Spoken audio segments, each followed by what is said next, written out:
Halo, kali ini saya akan lanjutkan penentuan struktur secara spektroskopi bagian yang ketiga.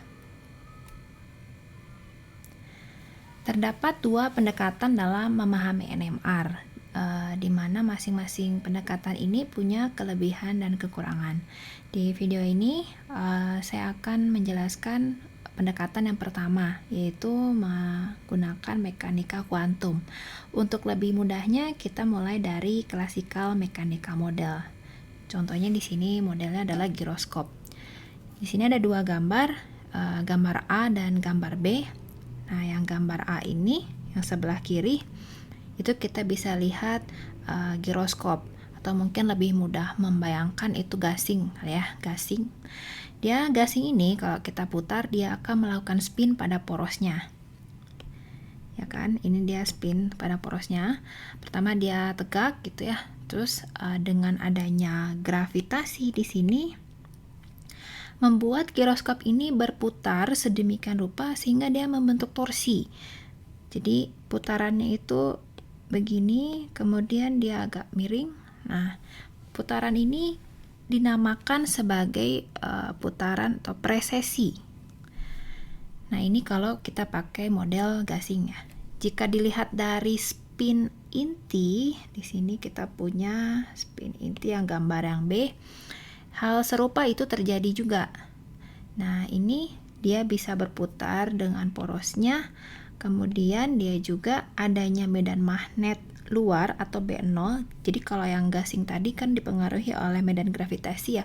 Kalau yang B ini adalah spin inti dipengaruhi bukan gravitasi, melainkan medan magnet luar atau B0. Nah, B0 ini menyebabkan dia juga melakukan putaran presesi, tapi istilahnya bukan presesi tapi putaran Larmor. Ya, kadang juga bisa kita sebut presesi, tapi nama istilahnya adalah Larmor. Ini sesuai dengan nama penemunya, yaitu Sir Joseph Larmor. Frekuensi putaran atau presesi Larmor ini ternyata sama dengan frekuensi radio yang diberikan. Jadi misal kita punya B0 11,74 Tesla. Jadi kalau B0-nya ini adalah 11,74 Tesla, gitu ya. Kita udah hitung hubungan frekuensi dengan B0 di video sebelumnya. Caranya gimana? Ini kalau kita B0-nya adalah 11,74 Tesla, itu setara dengan 500 MHz.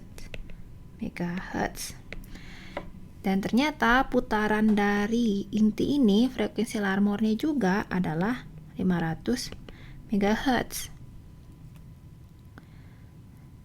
Nah, untuk memudahkan visualisasi, di sini kita lihat, katakan B0 itu dia arahnya ke atas ya. Nah, maka akan ada dua keadaan. Pertama adalah keadaan putaran Larmor itu searah B0. Jadi putaran atau presesi Larmornya itu ke arah yang sama dengan B0. Dan tingkat energinya itu lebih rendah. Jadi kita beri tanda positif atau simbolnya di sini adalah alfa. Sebaliknya juga ada yang berlawanan dengan B0, dengan presesi Larmor itu ke arah bawah, itu berlawanan dengan B0, atau tingkat energi yang lebih tinggi atau negatif. Di sini simbolnya adalah beta.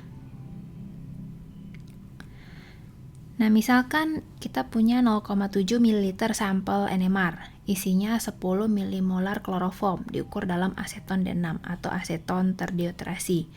Maka kita akan memiliki sebanyak 4,2 kali 10 pangkat 18 atom hidrogen. Karena praktis kelimpahan isotop proton itu adalah 100%, maka jumlah tersebut adalah jumlah nuklida proton. Nah, bagaimana gambaran sekumpulan 4,2 kali 10 pangkat 18 nuklida proton ini? Penjelasannya adalah di video berikutnya.